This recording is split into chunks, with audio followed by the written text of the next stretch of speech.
আসসালামু আলাইকুম সবাইকে। তোমাদের এই টপিকসে সবার প্রবলেম। তুমি আসলে তোমার একার প্রবলেম না। এটা আমি যখন অ্যাডমিশন দিয়েছিলাম আমারও আসলে অনেক বেশি প্রবলেম ছিল। আলহামদুলিল্লাহ প্র্যাকটিস করাইতে করাইতে পড়তে পড়তে তোমরা ইনশাআল্লাহ অনেক পরীক হয়ে গেছো। ইনশাআল্লাহ কেন বলছি? কারণ তুমি অনেক চেষ্টা করছো। তাই তো এখন তোমাকে এতটুকু বলতে পারি, ইনশাআল্লাহ তুমি আমার এই ক্লাসটা করলে আর প্রবলেম থাকবে না। বুঝতে পারছো? তা আসলে ইন্টারেস্টিং এই টপিকটা, ছোট্ট টপিকটা ঝাল বেশি, ছোট মোটো ঝাল বেশি কথা থাকে। তো এই চালানি কারবারে কমিশন ও বিক্রয়, সেখানে কমিশন এজেন্ট কি পায়, প্রতিষ্ঠান কি পায়, লাভ কত হয়, কিভাবে লস হয়, সবই আজকে ক্লিয়ার করে দেবো ইনশাআল্লাহ। তাহলে তুমি এটা এমসিকিউর জন্য পুরোটাই কভার করতে পারো। দেখো এখানে কি বলা আছে, একটা কোশ্চেন দেওয়া আছে, চালানি কারবারে পণ্যের মূল্য দেওয়া আছে 10,000 টাকা, যার 30% লাভে বিক্রি করলে 10% কমিশন দেওয়া হবে। একটা ম্যাথ দেওয়া আছে, তাহলে ম্যাথের টাইপটা এরকম আসে। কিন্তু কোশ্চেন আছে যে তোমার বিভিন্ন রকম কোশ্চেন চাই, 3-4 কোশ্চেন আসে। কোশ্চেন চাই এরকম, এখানে কয়টা পক্ষ থাকে দেখো। একটা পক্ষ হচ্ছে প্রতিষ্ঠান, যার হচ্ছে পণ্য, তাহলে একটা পক্ষ হচ্ছে প্রতিষ্ঠান, তাহলে প্রতিষ্ঠান যার হচ্ছে পণ্য থাকে। একটা পক্ষ থাকে দালাল, তাহলে দালাল, তাহলে যার হচ্ছে কি একটা কমিশন এজেন্টের মাধ্যমে বিক্রি করে। তারপরে তুমি আসলে কোন পক্ষ? তুমি নিজেকে মনে করো একটা প্রতিষ্ঠান। যেমন একটা উদাহরণ দিই, ধর এই বইটা আমি তোমাকে বললাম তোমরা এই বইটা টোটাল 100 পিস তোমরা নিচ্ছ, তাহলে তুমি 100 পিস বই নিচ্ছ আমার কাছ থেকে, ওকে? বাকিতে, তাহলে 100 পিস বই নিচ্ছ বাকিতে। 100 পিস বইয়ের দাম ধরলাম তোমার কাছে 5,000 টাকা। আমি তোমাকে বললাম যদি তুমি 5,000 টাকার এটি সেল করতে পারো, আমি আবার বলছি এই 5,000 টাকার পণ্য সেল করতে পারো, তোমাকে এই সেলের উপরে, টোটাল সেলের উপরে 10% কমিশন দেওয়া হবে। তুমি একটা টার্গেট নিলা, টার্গেট নিয়ে এই পণ্যগুলো সেল করলা, তাহলে তুমি 10% প্রফিট নিয়ে নিবা। এইটার উপরে 10% প্রফিট নিবা, তাহলে 50 টাকা। তাহলে 50 টাকা তোমার প্রফিট। তুমি হচ্ছে দালাল বা অবলেখক। ভাই দালাল বলছি আর মাইন্ড করো না, তুমি হচ্ছে একটা অবলেখক বা দালাল। এই কমিশনটা তুমি পাবা। এবার তুমি আমাকে কত টাকা দিবা? তুমি আমাকে দিবা হচ্ছে অ্যাকচুয়ালি 5,000 থেকে 500 বাদ, তুমি আমাকে দিবা হচ্ছে 4,500। আসো, আমার যে 5,000 টাকার প্রোডাক্ট, এটা তো আমার টোটালটা আমার লাভ না। তাহলে আমার এই 5,000 টাকার প্রোডাক্টের উৎপাদন খরচ ছিল ধরে নাও 2,500 টাকা। তাহলে আমি তোমার কাছ থেকে এই 5,000 টাকার পণ্য তোমার কমিশন বাদ দিয়ে পাইছি 4,500। আমার লাভ কত? আমার তো খরচ 2,500, তাহলে আমার লাভ হচ্ছে 2,000। তাহলে ভাইয়া আসো, তাহলে এখানে কি প্রতিষ্ঠানের লাভ। আসো, এটা হচ্ছে পণ্যের কি উৎপাদন খরচ বা ক্রয় মূল্য, এটা হচ্ছে পণ্যের কি বিক্রয় মূল্য, এটা হচ্ছে কমিশন বা দালালের লাভ। বুঝতে পারছো কি বলছি?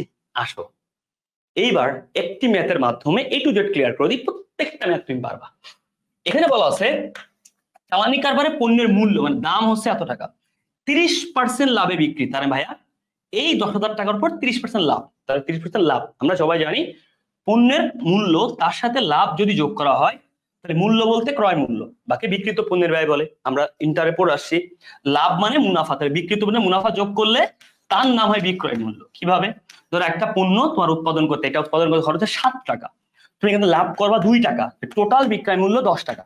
এটা উৎপাদন খরচ 7 টাকা, এটা লাভ। তার মানে ভাই এটা ক্রয় মূল্য, ওকে ফাইন, এটা লাভ, যোগ করলে বিক্রয় মূল্য। তাহলে আগে বিক্রয় মূল্য, তাহলে প্রথম কোশ্চেন থাকতে পারে বিক্রয় মূল্য কত।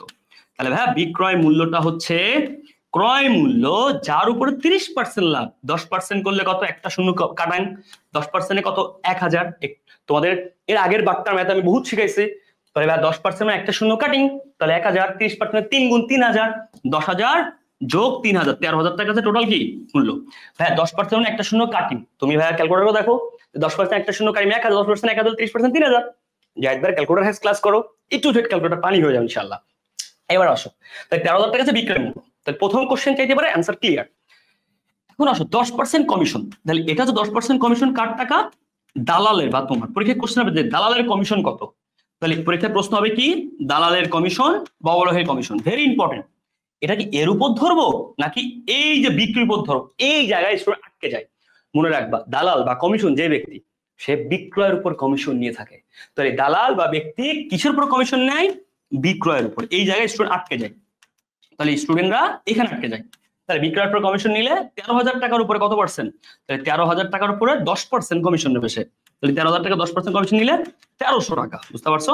1,300 টাকা কার কমিশন? অবলেখক বা দালালের। যদি 5% কমিশন, তাহলে 10% একটা শূন্য বাদ 1,300 হবে কত? 6,500, সরি 650। বুঝতে পারছো?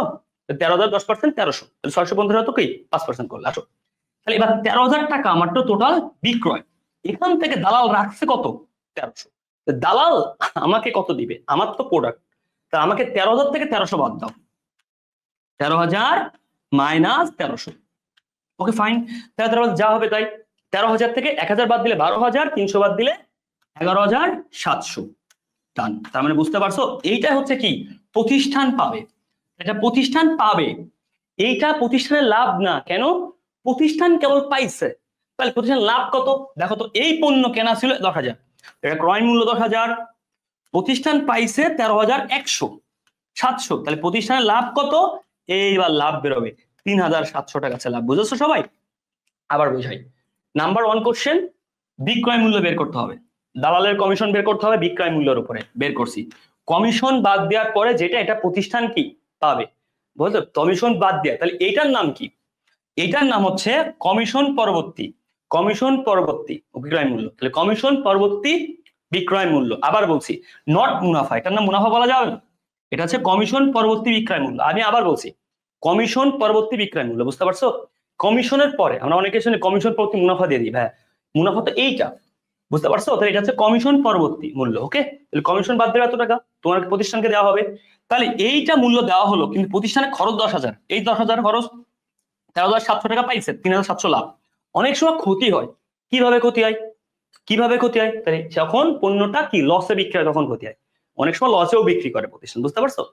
আসো তাহলে এইটা হবে, তাহলে একটা আনসার চাইতে পারে, বিক্রয় মূল্য পরীক্ষা আসে, কমিশন পরীক্ষায় আসে, কমিশন পরবর্তী মূল্য পরীক্ষায় আসে, যেটা এই যে এটা কমিশন পরবর্তী মূল্য, এবং প্রতিষ্ঠান লাভ নাকি লস, প্রতিষ্ঠানের লাভ হয়েছে নাকি ক্ষতি হয়েছে এটাও পরীক্ষা আসে, এই আসতে পরীক্ষা আসে। আমি তোকে এমন ভাবে অ্যানালিসিস করাইছি তুমি যে কোনো টাইপের কোশ্চেনে পারবা, ক্লিয়ার? আশা করি তুমি বুঝতে পারছো। তো প্রিয় শিক্ষার্থীরা, এই দালালের কমিশন, চালানি কারবারে মুনাফা, চালানি কারবারে বিক্রয় মূল্য সব পারবা, চালানি বিক্রয় মূল্য, মুনাফা, দালালের কমিশন, তিনটা সব থেকে বেশি হিট করে, রিটেন বলো বা ঢাবি এমসিকিউ বলো বা ঢাবি রাবি চবি, যেই জায়গায় হিসাব বিজ্ঞান সেই জায়গার জন্য খুব ইম্পর্টেন্ট। সো অবশ্যই অবশ্যই তুমি এই কোশ্চেন গুলো আরো বেশি প্র্যাকটিস করবা, আর তুমি চাইলে এরকম কোশ্চেন গুলা অ্যানালাইসিস এরকম ব্যাখ্যা পেতে এই বইটা ফলো করো। আমাকে টেবিলে রাখতে চাও, আমি তোমাকে পরিবেশ বসে সলভ করাবো, সেটার নাম প্যাচ বলি, তোমার টেবিলে রাখতে পারো, ওকে? তাই বলে ভেবো না আবার আমার মূল্য 450 টাকা। সো তোমরা সবাই আমার এই ক্লাসগুলোকে কত উপকৃত হচ্ছো জানিয়ে দিও, দেখা হবে পরবর্তী ক্লাসে, সে পর্যন্ত সুস্থ থেকো, ভালো থেকো। অ্যাডমিশনের এই জার্নিতে তোমাকে হেল্প করতে পারে, নিজেকে গর্ববোধ করছি, তুমি কোথা থেকে ক্লাস করছো, তুমি কখন আমার ক্লাসটা দেখছো, সবকিছু তোমার অ্যাডমিশনের স্বপ্ন, সবকিছু ড্রিম তুমি কমেন্টে লিখতে পারো। আসসালামু আলাইকুম, আল্লাহ হাফেজ সবাইকে।